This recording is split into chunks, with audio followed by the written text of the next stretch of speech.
All right, welcome back to the Revolution America. So glad that you've joined us this afternoon. Our guest this afternoon, of course, is the world-famous Mike Shoesmith. And Mike, goodness, I enjoyed talking about that last segment with you, but let's move on. So a lot's happening in Syria and the U.S. involvement in Syria. And now Russia is rattling the saber. And you've got some political, geopolitical / biblical prophetic connections to make to all that. Go ahead and tell us what's on your mind.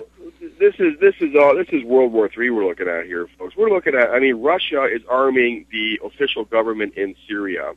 Now, Barack Obama last night and this morning, he announced that he will now begin arming the Al-Qaeda rebels. Right. So this is a proxy war now between the United States and Russia, folks. That's what's happening here. And there's a third player here, Iran. Iran is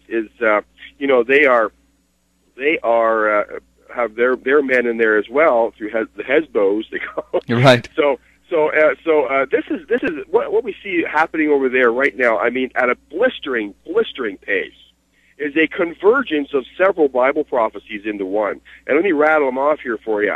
The first one I see coming together now is one we've been talking about for years, and it's the one that follows the fifth trumpet. It is, of course, the sixth trumpet.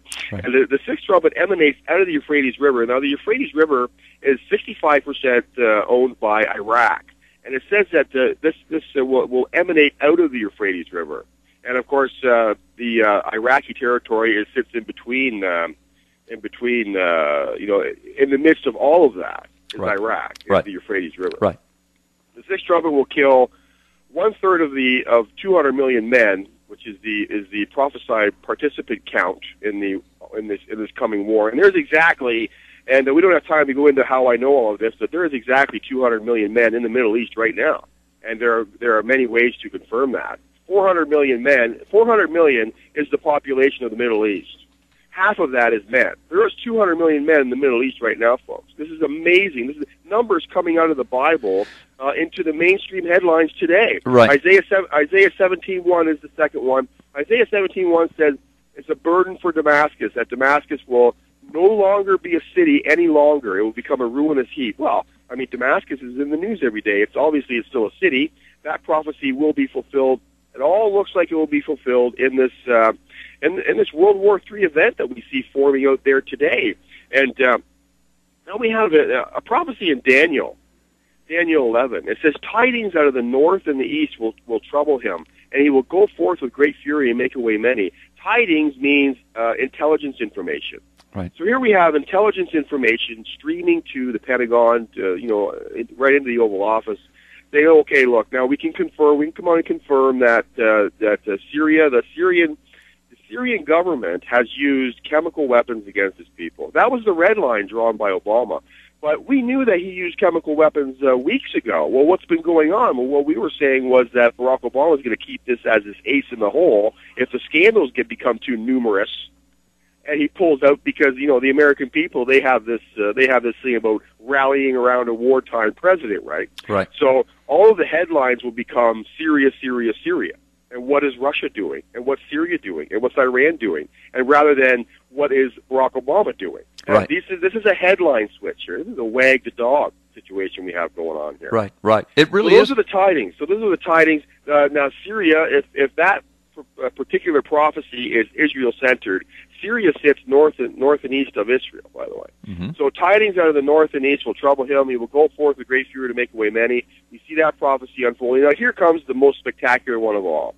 I saved the best one for last. This is amazing. This will amaze you, I promise. Daniel 9:27. It says that he will confirm a covenant with many. And in the midst of the week, essentially, he breaks the covenant and causes the sacrificial vision to see it. Now, hear me, folks. You guys are really going to have to reset your prophecy teaching on this. Put aside what the mainstream prophecy teachers have taught you and really consider what I'm about to tell you. We are not ready to come out and say Barack Obama is the Antichrist. We're willing to say that right now. Even though Jeff Cooner said it right here on our radio exactly program. Right, yeah. I remember that. But anyway, go ahead. But P.P. Simmons first became known for providing mountains. I mean, I went through Jasper National Park the other day, Carl Gallops, which is the home of the largest mountain chain on Earth, or the second or third. It's the Rocky Mountains. Right. But the Rocky Mountains at their highest point. The evidence that we have for Barack Obama, that Barack Obama is the Antichrist, dwarfs those mountains. Honestly, it's true. Now, even though we're not coming out and saying he is the Antichrist, we don't want people to say, "Oh, P.P. Simmons, they just harping on Obama," but listen, man, this guy is going through he's jumping through all the hoops to prove to the world that he's the Antichrist. Yeah. I mean, this is amazing.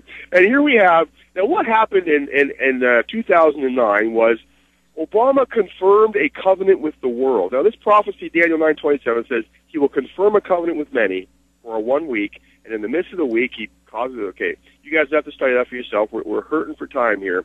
But the Nobel Peace Prize Committee awarded Barack Obama the Nobel Prize plus $1 million that went with it, based on a promise, a covenant to bring peace to the world. Yep. And even Barack Obama said, "I'm a peacemaker. I will even cause the seas to stop rising." Yeah. He even claimed to have power over the weather and over the moon, because the moon decides the level of the seas first, not Barack Obama.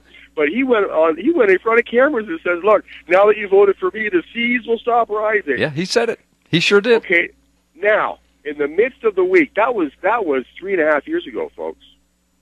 Now, the Nobel Prize, what's going on with that? They want it back. Yep, They sure want their did. Nobel Prize back. Yeah. Now, they have come out and said, Barack Obama has broken his covenant with us. Yeah, those were the words they used. He made a covenant with the world community to bring peace to the world. Now, half the world is on fire. And he's about to start another war today. Yep, 3.5 years later, they asked for it back because they said he broke the covenant. Now, this will blow your mind even more. 2 days ago, Barack Obama went in front of the cameras and he said, "Look, I have 3.5 years left of my presidency." He brought a Bible prophecy.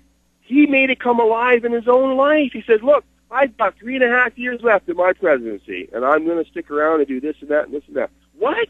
Are you kidding me? You yourself.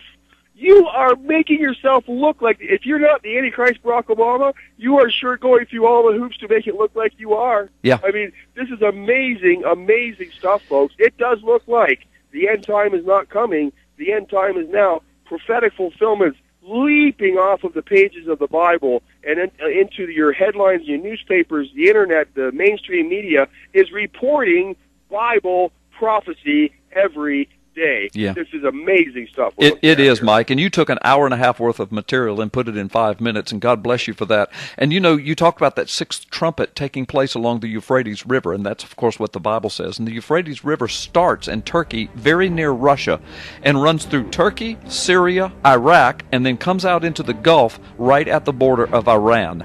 And I mean, that's the Bible prophecy. Those countries will be involved, and that's what we're watching unfold right now.